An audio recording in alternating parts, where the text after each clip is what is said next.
Greetings, everyone, and welcome to this edition of the Primetime Newscast in the English language on Canal International. We'll begin with our top stories.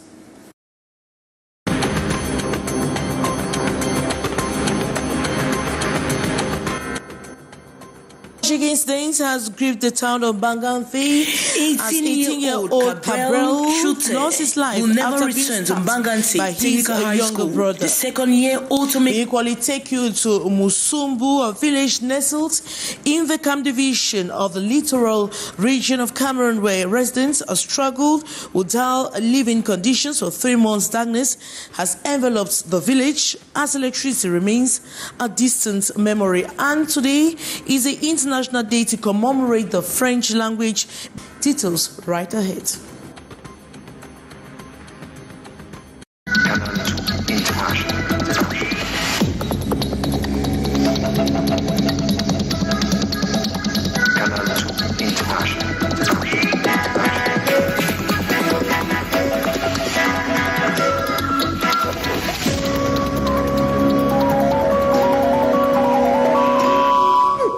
A tragic incident has gripped the town of Banganthi in the west region of Cameroon as 18-year-old Cabral lost his life after being stabbed by his younger brother. The dispute between the siblings escalated into a fatal altercation, leaving the family and a neighborhood in total shock. More in the following story.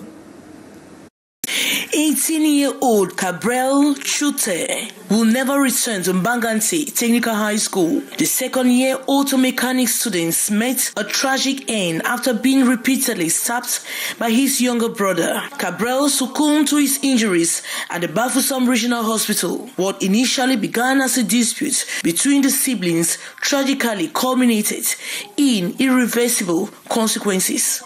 Talking of the rest of the things, after a while he came back holding the stomach that he had been stabbed by his brother. The knife touched his liver. He was stabbed almost on the hand and other parts of the body. Hailing from a polygamous family, the victim had visited his father in the neighborhood of Banganthi, 2nd District, where the unfortunate incident unfolded in the absence of their parents. Following the heinous act, the alleged perpetrator vanished without a trace. We have monsters living in our society. He has killed someone. He can no longer live among people. How can a child soil his hand with blood? This shocking incident has not only claimed a young life, but has also cast a shadow of insecurity over the entire community.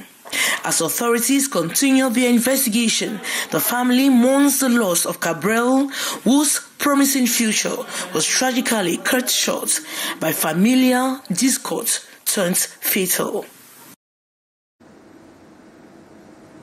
And we take you to Musumbu, a village in the Cam division of the littoral region, where residents struggle with dire living conditions for the 3 months. Darkness has enveloped the village as electricity remains a distant memory. With no access to drinking water and lacking basic healthcare facilities, the community struggles are emblematic and in Musumbu village in the Cam division, littoral region of Cameroon, into darkness, coupled with the lack of potable water and essential healthcare services, residents face a daily battle for survival. For close to 2 years, we have not had good drinking water. We drink worst. Fish, meat don't live well here due to lack of electricity. The only glimmer of hope lies in a covered borehole now overrun with grass, symbolizing dashed dreams, rely on the risky waters of the Dibamba River, underscoring the urgent need for support and intervention. Our children, we begin to reflect on how we would trek for several kilometers to get to a nearby village that has a health center. Honestly, we are not fine. In Masumbo, deprivation knows no bounds, with no electricity, no access to clean water, and no healthcare facilities. Residents are left to fend for themselves in the face of adversity. Their plight serves as a stark reminder of the challenges faced by marginalized communities in Cameroon. The recent internet disruptions in Cameroon underscores the vital importance of reliable connectivity, highlighting the modern communication, highlighting the indispensable role of the internet in modern communication as users struggle with outages. Experts emphasize the needs of robust internet infrastructure amidst these challenges, ensuring uninterrupted access to the internet emerges as a pressing priority for Cameroonians' digital future. More with our reporter Gladys Amodiba. The past few days have been incredibly challenging for internet users in Cameroon who have experienced disruptions in their connections, highlighting the indispensable role of the internet in communication. Internet connection is indispensable in today's interconnected world. With access readily available on our fingertips, it has become our first instinct for obtaining information, akin to a necessity for survival. Internet connectivity is seamlessly integrated into our daily routine. Following these network disruptions, experts stress the importance of developing resilient internet infrastructure, which necessitates a thorough understanding of the advantages and challenges presented by various technologies. Optical fiber is the preferred communication method. It is reliable and has high bandwidth capacity. It is the fastest known medium for transmission. It offers fluid communication unaffected by weather conditions, unlike satellite connections which can be impacted by climate, affecting signal quality. Additionally, optical fiber is highly secured and immune to external interference. Et l'avantage de la fibre optique, c'est que optical fiber allows for simultaneous data transmission, providing stable signals for activities like watching TV and uninterrupted internet usage. However, it poses a risk of total blockage if issues arise. Satellite broadband offers immediate user awareness of interruptions, providing a backup option. Alternative options, such as Elon Musk's Starlink network, offer promising connectivity comparable to optical fiber. However, it remains inaccessible in Cameroon due to a lack of official validation. And today is the International Day to commemorate the French language.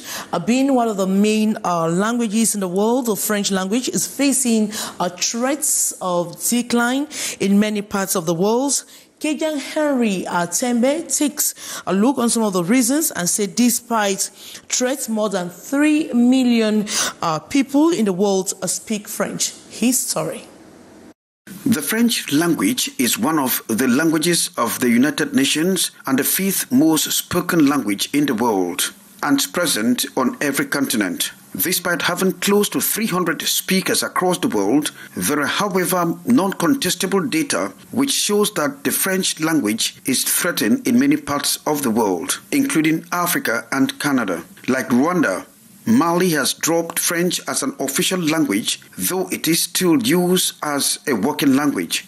No wonder the decline of the French language is further compounded by anti-French sentiments on the African continent. More so, many countries with French as official language are joining the Commonwealth of Nations, whose official language is English. Examples are Gabon, Rwanda, Togo, Seychelles, the Dominican Republic, Cameroon, just to name these few. Despite the threats, the French are doing everything to promote the language through the contemporary diplomatic moves like the Francophonie and France-Afrique, for French to remain the identity of those countries with anti-French sentiment. That is why the French have created Institut Français to promote French and French cultural values across the world. And in a timely visit to Cameroon, the Regional Exams Director for Sub-Saharan Africa commends institutions of higher learning for their exceptional language proficiency programs. The focus on language assessment at this level raises questions about its relevance for students pursuing studies abroad and its destination from standard classroom language education in countries. The Regional Exams Director for Sub-Saharan Africa embarked on a notable tour of Cameroon's higher language institution, specifically targeting those distinguished for their language proficiency programs. This visit marks the third of such inspection in less than 2 years, highlighting the region's commitment to linguistic excellence. Cameroon is very important in the fact that the status of English language as one of the key languages within the country. IELTS is my mission here. IELTS is the world's most popular English language exam, recognized by more than 13,000 organizations worldwide. A lot of young Cameroonians take IELTS to achieve their personal and professional ambitions and build their career or study abroad. So part of my role here is to promote the growth of IELTS and the benefit that IELTS provides. The director's interest in assessing language proficiency at the tertiary level sparks a crucial debate, while prioritized language skills at this educational stage, particularly when many students aim to pursue further studies abroad. Critics question the divergence between language education offered in classrooms and the specialized programs emphasized at universities. Unlike when you take English language, the subject, you can fail. But when you take IELTS, it tells you what your level is, which could be A1, the lowest, or C2, the highest. And in between, you've got B1, B2, A2. So, and it's not just IELTS. All languages are measured by the CFR framework. Despite these inquiries, the director's commendation serves as a motivation for this language institution to maintain and enhance their language assessment standards. And one of the observations in Sub-Saharan Africa has been how meticulously candidates prepare for their IELTS exam. English is not the first language in many countries. This recognition underscores the significance of linguistic competence in Cameroon's academic landscape and its relevance on the global stage.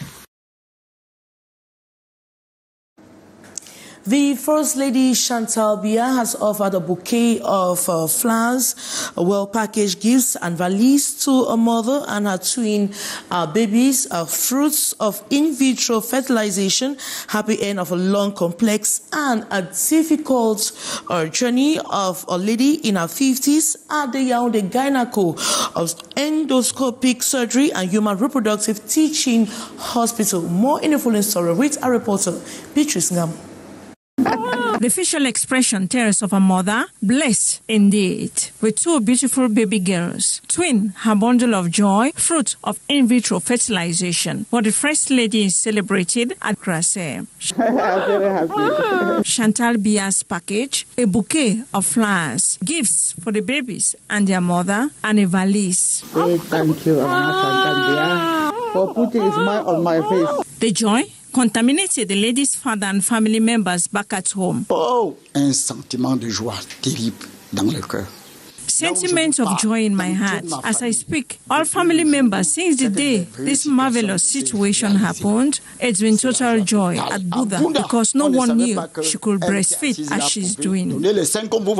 Success story of a long, complex, and difficult journey of a 53-year-old lady. One previous cesarean section, the baby died at the age of 20 years old. 30 years, this lady was looking for a child. And when she came to see me, in a situation of menopausal of women, we fertilized 2 eggs and we got 2 nice embryos. We transferred those embryos at the age of blastocyst, that is day 5. All went well until the 37th week. The lady developed preeclampsia and a cesarean section was performed. Between 2 girls were born. Mother and babies were doing fine until nightfall. She started bleeding heavily because the uterus could not contract. Blood transfusion was done, so two efforts to close the uterus helped a bit. But the following day, the bleeding started again. Another transfusion was done alongside malaria treatment. Her temperature then stabilized. Get our students aware of these type of protocols. In case of this situation, they can handle it everywhere they have. Another great lesson in the life-saving and giving mission at the Yaoundé Fertility Hospital. And we now talk culture. Mr. Leo has presented his new album titled Good Vibes. The 14 soundtrack talks love, encouragement, and motivation. The album Good Vibes is a groovy melange of Cameroonian rhythms. Mr. Leo sings in English, French, and Lamso. Our reporter Kizi Kika attended the press conference announcement of his new album. Her story.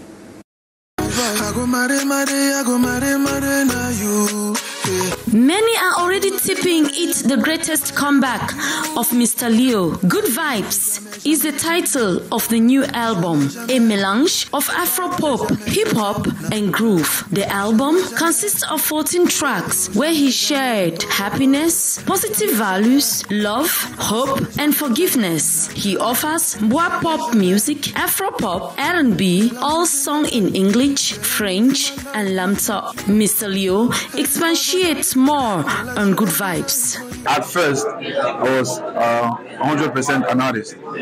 And at some point, I decided to start producing other artists. So with that, it comes with some changes. As an artist, I'm always in front. I'm always on stage. I'm always in front of the cameras. But when I became a producer, each time I have to really be a producer, it's behind the scene. So at some point, I was more of the producer than the artist. It's encouraging. It motivates me to do more. I mean, it's just confirmation that I can do this. Some years back, it was just a dream. And today, I'm here with you all. It's a privilege to be with you today to share this moment. Most of the tracks in Good Vibes are great, says Mr. Leo. One of the songs, titled Fly, which is the first song on the list, is a song which holds special meaning to the artist. Before you fly, you need to jump. How can you be afraid to jump, but then you expect to fly? So it's telling people take risk, take calculated risk, of course. Don't be afraid to try, especially when you're passionate about something. I just wish everyone takes this album like their own. I just wish they enjoy it as much as I enjoy it. Mr. Leo hopes his fans will love and enjoy these vibes as he does, for he himself is his biggest fan. Thus, if you are a lover of Mr. Leo's music and eagerly waiting for the official release, then Good Vibes is set to be available in all official streaming platforms on Friday the 22nd.